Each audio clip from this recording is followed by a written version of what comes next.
I'm going to title this video Meow. I'm going to cover that right now. This is something that Captain Steve had covered in his latest YouTube video.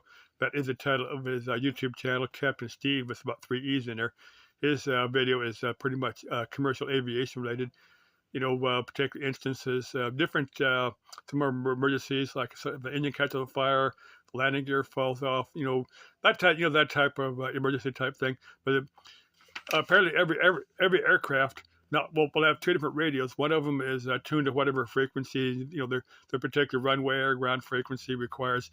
But they'll have one particular second radio, set on an emergency frequency. It's like 121. Yeah, 121.5. That's reserved as an emergency frequency. That's all it's intended for. But apparently, some pilots, this is according to Captain Steve, I didn't know this was going on. But according to Captain Steve, these pilots will get bored and periodically. Now, I think most pilots are probably smarter than this. There's probably just a handful of bored or stupid pilots doing this. And if you catch anybody doing this, report them to the FAA. Let the FAA know that they're doing this. But apparently, they'll key up the mic on this emergency frequency and go meow, expecting other pilots to chime on or go meow. Now, there is a method. If they stay on frequency long enough, there's something called radio direction finding. Of course, if it's a moving aircraft, it may be, and it's only keying up the mic for a second or two. It's got to be tricky to actually. Let me switch hands here. It's kind of, hang on. My left hand is getting kind of tingly. But anyway, like I said, apparently these pilots will get bored and start going meow on emergency frequency. This is an emergency radio. This is not a citizens band radio. You might expect something like that on a CB radio, but not on a commercial airline emergency radio channel. I don't know. To me, it's just stupid. Now the next thing I'm going to cover is I'm going to switch hands again. Let me do this 2 or 3 times.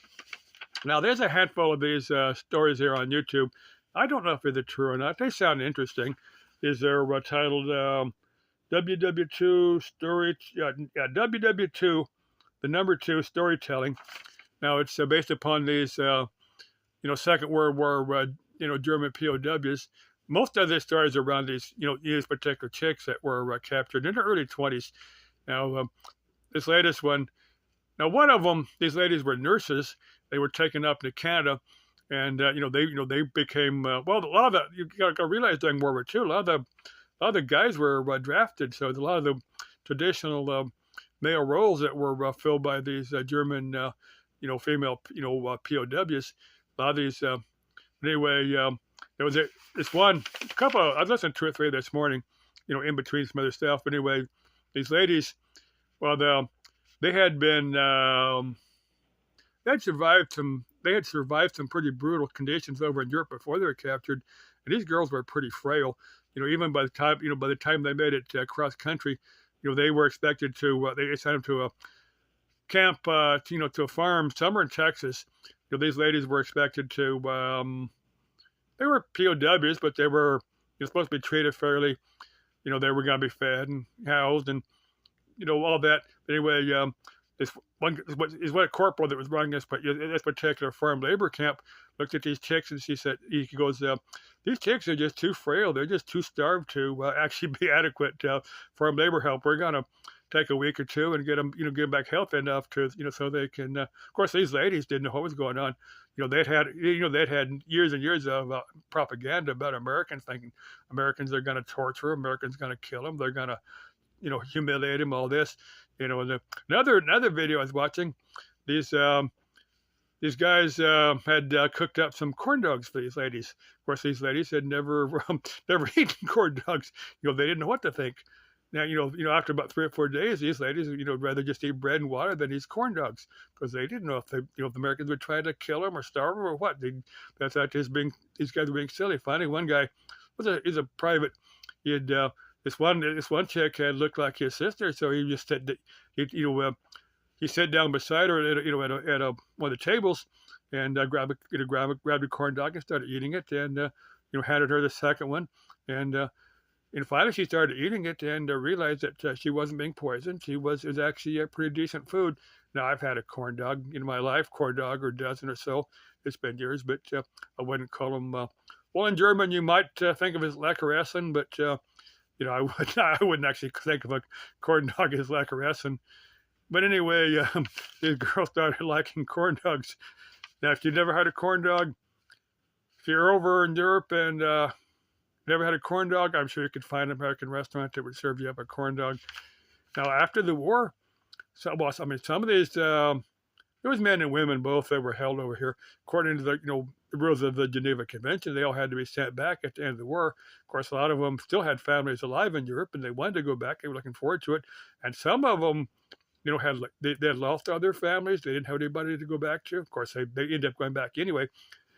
Just that was the rules of the game.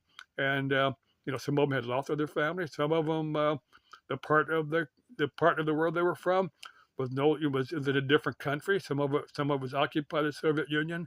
Some of it they changed the borders as part of Poland or some other country, just the way that the maps had been redrawn after the end of the war. And some of them just didn't want to go back. Of course, some of them did go back, and and after a while they said, hey, we like the United States. We're going to go back.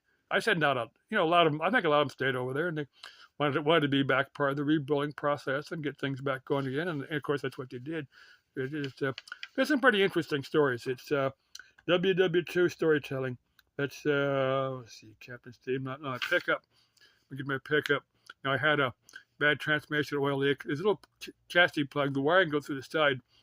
Now this morning I pulled the transmission apart, pulled the pan off of it, and I dropped the plug down, cleaned it real good, and I siliconed it.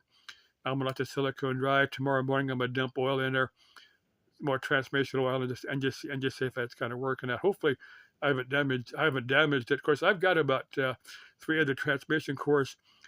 If worse comes to worse, I can pull one apart and then rebuild one, get clutches and bands and clutches, and go through one and put one whole one together from the pieces I've got. Okay, ciao.